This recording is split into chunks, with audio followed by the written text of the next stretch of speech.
कोटिलोकं तत्वार्ता विभूषणम् अमरकृत्युत्सारणं प्रबुद्धं लोकजीवनं प्रणयप्रमथजागदीपनं वन्दे जीवनं सत्पुरुषं परम दयाल परम प्रेममय श्री श्री ठाकुर श्री चरण में प्रणाम। परम आराध्य जगत जननी श्री श्री बड़माँ को श्री चरण प्रणाम। परम पूज्यपाद श्री श्री बड़दा को श्री चरण प्रणाम।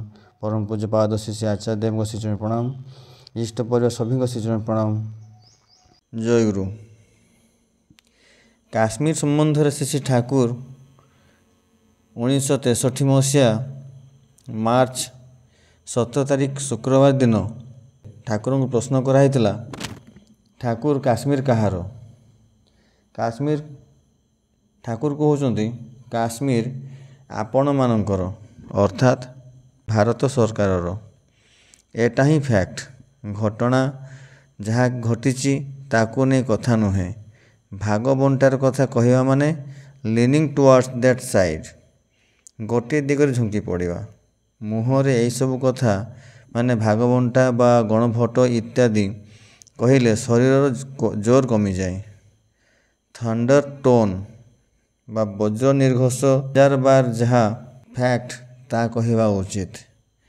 काश्मीर भारतर अविच्छेद्य अंग, सर्व समक्षरे सेटा ही कहवा उचित।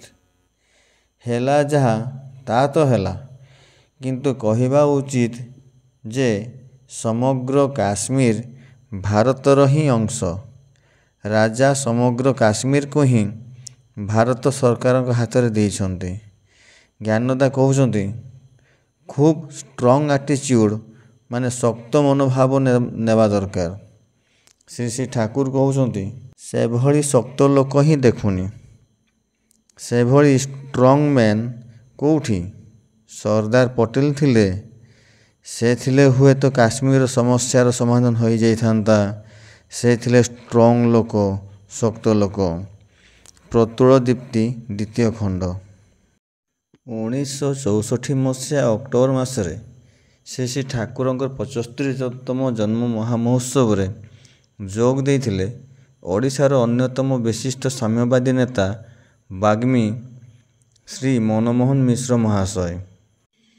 किछि दिन पूर्वे चीन सफलता पूर्वक परमाणु बोमार परीक्षा मूलक विस्फोरण घटाई एशिया महादेशर प्रथम आणविक शक्ति संपन्न राष्ट्रर गौरव अर्जन करथिला। एही परिप्रेक्षी श्री मनमोहन महाशय श्री श्री ठाकुर को जिज्ञासा करथिले, ठाकुर चिरशांति प्रिय देश भारतवर्ष पक्षे परमाणु बोमा प्रस्तुत करिया समीचीन हब कि ना?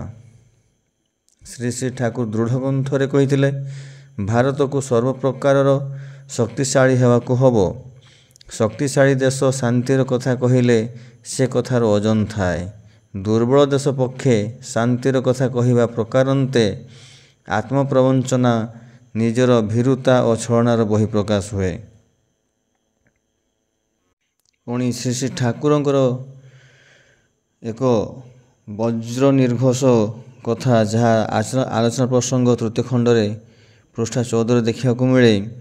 कहते श्री श्री ठाकुर, दुनिया सामने एपरी समस्या आसुची जहाँ तुलन में महायुद्ध, लोकक्षय, संपदर क्षय किछि नुहे। मने हुए मनुष्यतर बुनियाद लोप पाइजिबा असंभव नुहे। तेणु कहे दीक्षा, शिक्षा और विवाह यही 3टी जिनिस ठीक कर नियंतु आपण माने। जय गुरु।